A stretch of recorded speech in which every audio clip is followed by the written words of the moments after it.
Have you ever played a game that just feels right? Every jump, dash, or attack hits with that satisfying, almost addictive feedback. The game responds to your input in a way that feels powerful and tight, and it keeps you hooked. Now compare that to your own game or prototype that you are making. Maybe everything works, but it feels flat, not broken, just lifeless.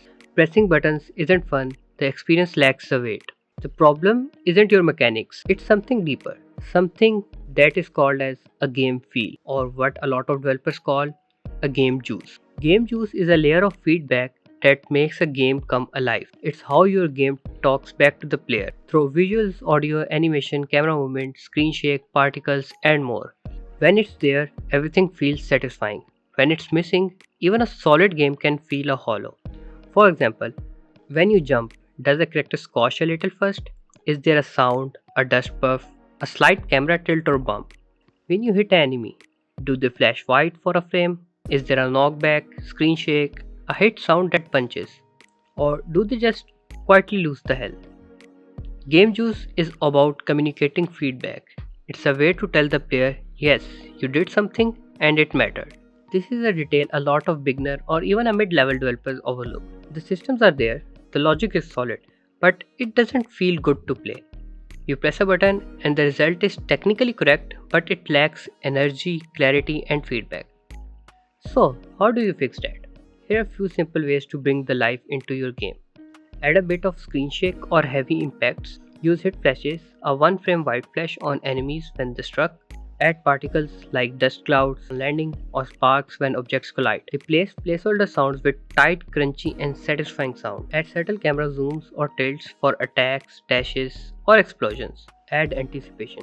A small squash or delay before jumps or a big attacks can make a huge difference.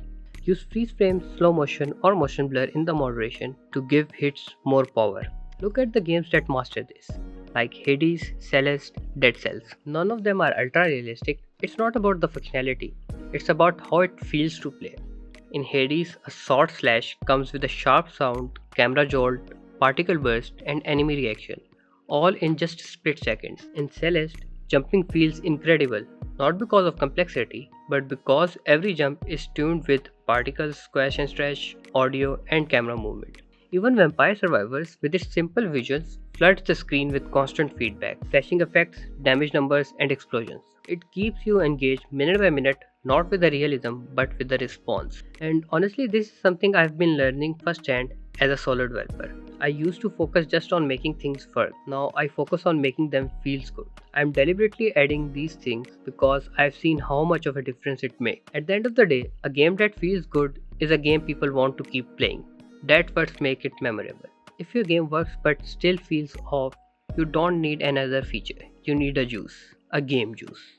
If this helped you or gave you something to think about, consider subscribing. We share insights, tutorials, and some real lessons from our game dev journey.